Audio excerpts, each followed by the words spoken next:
మహాభారతం 79వ ఎపిసోడ్లోకి స్వాగతం. గత ఎపిసోడ్లో భీముడు కిమ్మీరుడిని కూడా చంపాడని విన్న ధృతరాష్ట్రుడు అది ఎలా జరిగిందో చెప్పమని విదురుణ్ణి అడుగుతాడు. కిమ్మీరుడు బకాసురుని తమ్ముడు, హిడింబుని మిత్రుడు. అతడు పాండవులకు అడ్డుపడి భీముడి చేత చేస్తాడు. తరువాత కామ్యక వనంలో ఉన్న పాండవుల వద్దకు శ్రీకృష్ణుడు మరికొంతమంది రాజులు వచ్చి విచారిస్తారు. అప్పుడు ద్రౌపది, సాక్షాత్తు భగవత స్వరూపమైన నీవు నా అన్నవై ఉండగా నాకు నిండు సభలో అంతటి అవమానం ఎలా జరిగింది? అప్పుడు నీవు ఎక్కడికి వెళ్ళావు అని ప్రశ్నిస్తుంది. ఆ సమయానికి నేను సాల్వునితో యుద్ధం చేస్తున్నాను అంటూ సమాధానపరుస్తాడు శ్రీకృష్ణుడు. పరామర్శల అనంతరం ఎక్కడివారు అక్కడికి వెళ్ళిపోతారు. తరువాత ద్రౌపది ధర్మరాజును, మరీ ఇంత ధర్మంతో ఉండటం క్షత్రియునికి తగదు. మీ ధర్మం వల్ల రాజ్యం అంతా కష్టాలు పాలవుతుంది. నీ సోదరులు గొప్ప పరాక్రమవంతులు. నీవు ఆజ్ఞ ఇస్తే వారు దుర్యోధనుడిని, అతడి పరాక్రమాలను అంతం చేస్తారు అని అంటుంది. కాని దుర్యోధనుడు నన్ను చంపినా సరే నేను ధర్మం తప్పను అంటాడు ధర్మరాజు. ద్రౌపది ధర్మరాజుల సంభాషణ వింటూ ఉన్న భీమునికి విపరీతమైన కోపం వస్తుంది. ఇక మిగతా కథను ఈ ఎపిసోడ్లో తెలుసుకుందాం. అన్నయ్య ధర్మరాజా, ధర్మం గొప్పది, పాటించదగినది. కాని ధర్మాన్ని పాటించాలన్నా ధనం కావాలి. బిచ్చగాడిగా, నిరాశాజీవిలా కథలకు కూర్చున్న వాడికి ధనం రాదు. వేదశాస్త్రం ఏం చెప్పింది? ఉదయం ధర్మాచరణ, మధ్యాహ్నం ధనార్జన, సాయంత్రం కామసేవన అని చెప్పింది. మరి చివరి రెండూ వదిలివేసి ఒక ధర్మమే ఎందుకు పట్టుకోవాలి? చివరి రెండూ లేకుంటే ఆఖరికి ధర్మం కూడా మిగలదు. నీ బంధుజనం, నీ రాజ్య ప్రజలు ధర్మం కావాలని బాధపడుతున్నారు. అధర్ముడైన దుర్యోధనుడి నుండి రక్షించి ధర్మం చెంతకు చేర్చమంటున్నారు. మరి నువ్వొక్కడివే ధర్మం అనుభవిస్తున్నావు. ఇది సరైనదేనా? అధర్మాన్ని నిర్మూలించడం ధర్మం కాదా? రాజువై ఉండి పౌరుషం లేక, పరాక్రమం చూపక ప్రజలను అధర్మానికి వదిలి అడవులను పట్టి తిరగడమే ధర్మమా? నీది ధర్మమా భయమా? నీది భయమే అయితే నీకు ఆ భయం అక్కర్లేదు. నీ సోదరులమైన మా గురించి తెలియదా? మన బావ శ్రీకృష్ణుడు మనవైపే కదా. ఆయన ఒక్కడు ఉంటే చాలదా మనం గెలవడానికి? నువ్వు ఒక్కసారి ఊ అను అన్నయ్య, దుర్యోధనుని పుచ్చ లేచిపోతుంది అని అన్నాడు భీముడు. అందుకు ధర్మరాజు, భీమా, నీవు అన్నది నిజం. కాని నేను ఆ జూద సభలో 12 ఏళ్లు వనవాసం, 1 ఏడు అజ్ఞాతవాసం అను నియమాలకు ఒప్పుకొని ప్రతిజ్ఞ చేసి ఆడి ఓడాను. ఇప్పుడు ప్రతిజ్ఞను ఎలా వదలను? ఆడిన మాట ఎలా తప్పను? లక్షల మంది ప్రజలకు రాజునైన నేను మాట తప్పితే ప్రజలు నా నుండి ఏం నేర్చుకుంటారు? నేను భవిష్యత్తులో ఎలా నిలబడి ఉంటాను? దుర్యోధనుడికి నాకు మధ్య ప్రజలు ఎలాంటి తేడాను చూడగలరు? భీమా, మనుషులు కోట్లాదిగా నశిస్తారు కాల ప్రవాహంలో, కాని సత్యధర్మాలు నశించవు. అలాగే చిరకాలం నిలిచి ఉంటాయి. అందుకు తిరిగి భీముడు, అన్నయ్య యుధిష్ఠిరా, నీవు ఎన్ని చెప్పినా మన రాజ్యాన్ని మనం లాక్కోవడమే నాకు సరైంది అని అనిపిస్తుంది. ఈ సుకుమారి ద్రౌపదీదేవి, నా తమ్ముళ్ళు అర్జున, నకుల, సహదేవులు ఈ కష్టాలు పడదగిన వారేనా? మనం మోసగించబడిన వారం, ఒకడి తప్పుడు పనికి బలి అయిన వారం. అలా చేసిన వాడిని దండించడం, మన పదవిని మనం పొందటం అధర్మం ఎలా అవుతుంది? అయినా మనం ఈ అడవుల్లోకి వచ్చి ఈ రోజుకు 13 నెలలు అవుతుంది. ఒకానొక శాస్త్రం ప్రకారం 1 నెలను 1 సంవత్సరంగా భావించవచ్చునట. ఆ లెక్కన 13 నెలలు అంటే 13 సంవత్సరాలు అన్నట్టే. నీ ప్రతిజ్ఞ పూర్తి అయినట్టే. కాబట్టి ఇక యుద్ధం గురించి ఆలోచించు అని అన్నాడు. అందుకు యుధిష్ఠిరుడు, వీరాది వీర భీమసేన, నీవు చెప్పేది నిజమే. నీవు బాలుని మనస్తత్వంతో మాట్లాడుతున్నావు. కౌరవులపై యుద్ధం చేయడం అంటే వెంటనే పరిగెత్తుకు వెళ్లి చేయగలిగిందేనా? వారి వైపు భూరీశ్రవుడు, శల్యుడు, భీష్ముడు, ద్రోణుడు, కృపుడు, కర్ణుడు, అశ్వత్థామ, ఇంకా దుర్యోధననే 9 సోదరులు ఉన్నారు. వీరంతా మహావీరులు. యుద్ధంలో ఎదుర్కొని గెలవటం అంత తేలిక ఏమీ కాదు. అంతేకాకుండా ఇప్పటి వరకు మనతో ఉన్న సామంతరాజులంతా కూడా ఇప్పుడు వారి వైపున చేరి ఉన్నారు. సైనికాధికారులు, మంత్రులు, కీలక పదవుల్లో ఉన్నవారికి పెద్ద ఎత్తున ధనం కానుకల రూపంలో ఇచ్చి తన వైపుకు తిప్పుకున్నాడు దుర్యోధనుడు. ఇక కర్ణుడు ఛేదించ వీలు కాని కవచం కలిగి ఉన్నాడు. అతడు ఉన్నంతకాలం దుర్యోధనుడిని గెలవలేరు అని అన్నాడు. ధర్మరాజు, భీముడు ఆ విధంగా మాట్లాడుకుంటూ ఉండగా అక్కడికి వ్యాస మహర్షి వచ్చి, ధర్మరాజా, నీ మనసులోని అన్ని ఆందోళనలు నాకు తెలుసు. భయపడకు. నేను నీకు ప్రతిస్మృతి అనే విద్యను నేర్పుతాను. ఆ విద్యను నీవు తిరిగి అర్జునునికి నేర్పించు. అతడు భవిష్యత్తులో ఆ విద్య వల్ల శత్రువులకై విజయం సాధిస్తాడు అని ధర్మరాజుకు ప్రతిస్మృతి విద్యను నేర్పించాడు. తర్వాత యుధిష్ఠిరా, నీవు అర్జునుడిని, పరమశివుణ్ణి, ఇంద్రుణ్ణి, యముడిని, కుబేరుణ్ణి, వరుణుడిని ప్రసన్నం చేసుకొని రాబోయే యుద్ధంలో విజయం సాధించేలా వరాలు పొందడానికై పంపించు. ఇక తపస్సులు ఎక్కువ ఒకే చోట ఉండటం వీలు కాదు. అందువల్ల ఇక మీరు ఈ వనాన్ని వదిలి వేరొక వనానికి మారిపోండి అని చెప్పి వెళ్ళిపోయాడు. తరువాత వ్యాసుని మాట ప్రకారం సరస్వతీ నదీ తీరంలో ఉన్న మరొక్క వనంలోకి మారిపోయారు.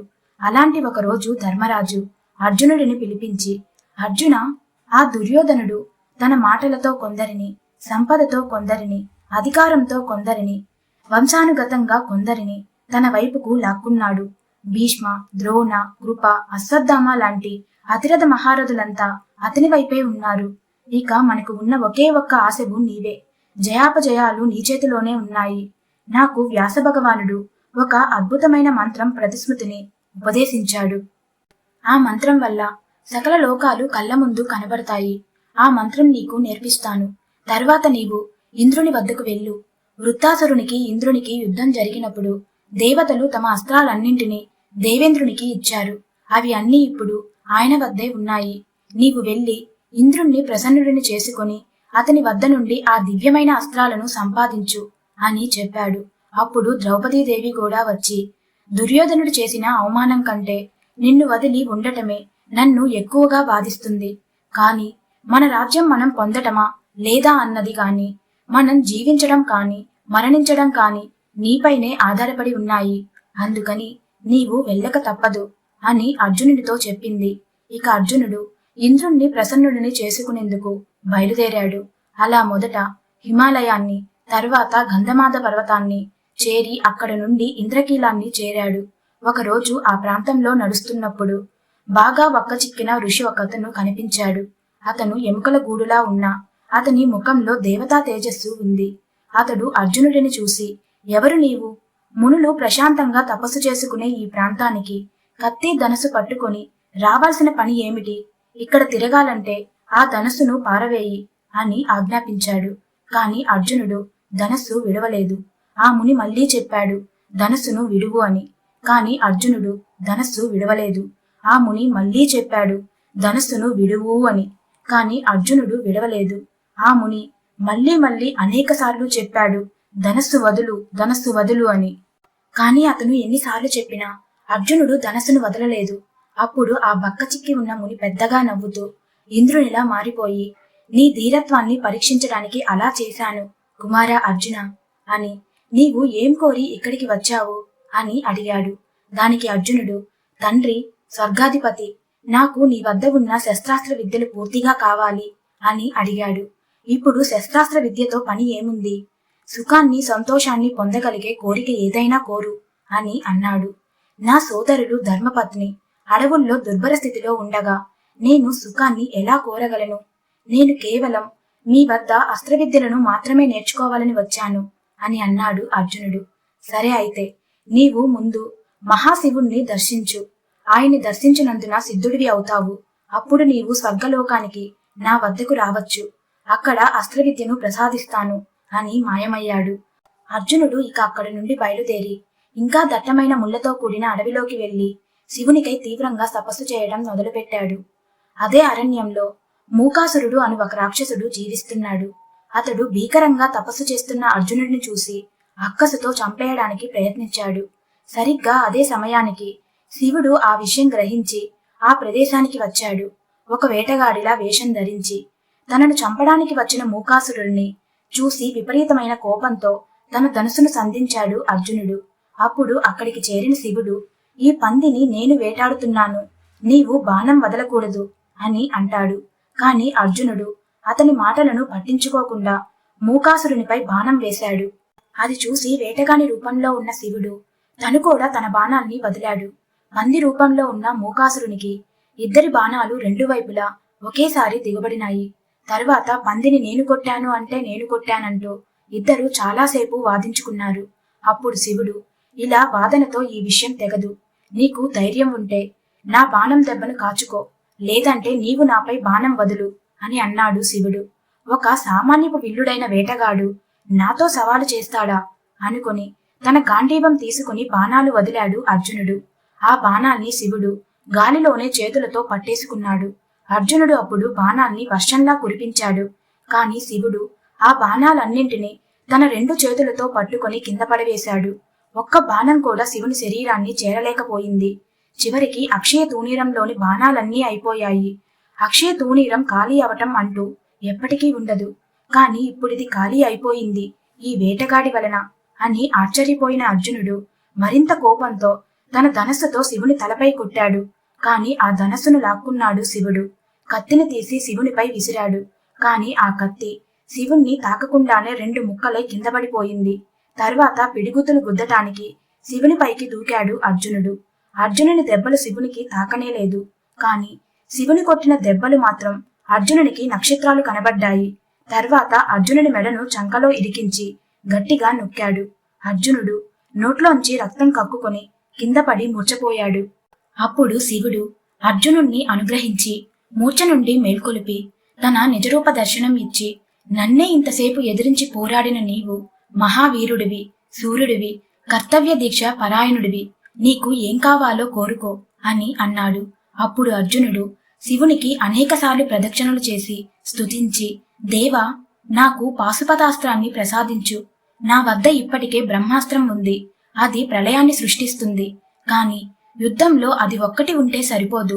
మీ పాశుపతాస్త్రాన్ని ప్రయోగిస్తే అందులోంచి వేలాదిగా త్రిశూలాలు, గదలు, సర్పాలు పుట్టి శత్రు సంహారం చేస్తాయి. అందువల్ల నాకు దానిని ప్రసాదించండి అని ప్రార్థించాడు. అప్పుడు మహాశివుడు, అర్జున, ఈ పాశుపతాస్త్ర ప్రయోగము ఇంద్రునికి గాని, యమునికి గాని, వాయుదేవునికి గాని, కుబేరునికి గాని, వరుణునికి గాని తెలియదు. ఇక మనుషులకు ఎలా తెలుస్తుంది? కాని నీకు దీనిని ప్రసాదిస్తున్నాను. దీనిని బలహీనులైన మనుషులపైన ప్రయోగించవద్దు. అలా ప్రయోగిస్తే అది తిరిగి వచ్చి నిన్నే నాశనం చేస్తుంది అని చెప్పి పాశుపతాస్త్ర ప్రయోగ ఉపసంహారాలను నేర్పించి, అంతకు క్రితం అర్జునుని నుండి లాక్కున్న అక్షయ తూణీరం, గాంధీవాలను కూడా తిరిగి అర్జునునికి ఇచ్చి స్వర్గానికి వెళ్ళమని ఆజ్ఞాపించి తాను కైలాసం వెళ్ళిపోయాడు. మహాశివుడు అంతర్ధానం కాగానే అర్జునుడు ఉన్న ఆ మందర పర్వతంపైకి ఇంద్రుడు, యముడు, వరుణుడు, కుబేరుడు ఇంకా అనేక మంది గంధర్వులు వచ్చారు. ముందుగా యముడు అర్జునునికి దివ్యదృష్టిని ప్రసాదించి దానితో అతడు దేవతలను, దేవతా రూపాలను చూడగలిగేలా చేశాడు. అప్పుడు యముడు, ఎవ్వరూ ఎదురు నిలవలేని నా యమదండనాన్ని ఇస్తున్నాను అని ఇచ్చాడు. తరువాత వరుణుడు, తారకాసురుడితో జరిగిన యుద్ధంలో నేను వరుణపాశాలతో వేలాది మంది రాక్షసులను పట్టి బంధించాను. ఇప్పుడు వాటిని నీకు ప్రసాదిస్తున్నాను, తీసుకో అని ఇచ్చాడు. తరువాత కుబేరుడు, పరమశివుడు త్రిపురాసురులను సంహరించినప్పుడు నా అంతర్ధానం అను వస్త్రాన్ని ఉపయోగించాడు. దానిని నేను నీకు ఇస్తున్నాను. దానివల్ల శత్రువులు నిద్రపోతున్నట్లుగా మరణిస్తారు అని చెప్పి ఇచ్చాడు. తరువాత ఇంద్రుడు, కుమార అర్జున, నేను స్వర్గం వెళ్లి మాతలిని పంపిస్తాను రథంతో పాటు. నీవు అక్కడికి రా. అక్కడికి వచ్చిన తరువాత నీకు నేను అస్త్రాలను ప్రసాదిస్తాను అని అంతా అర్జునుని చేత స్తుతించబడి మాయమయ్యారు. ఇక మిగతా కథను నెక్స్ట్ ఎపిసోడ్లో తెలుసుకుందాం.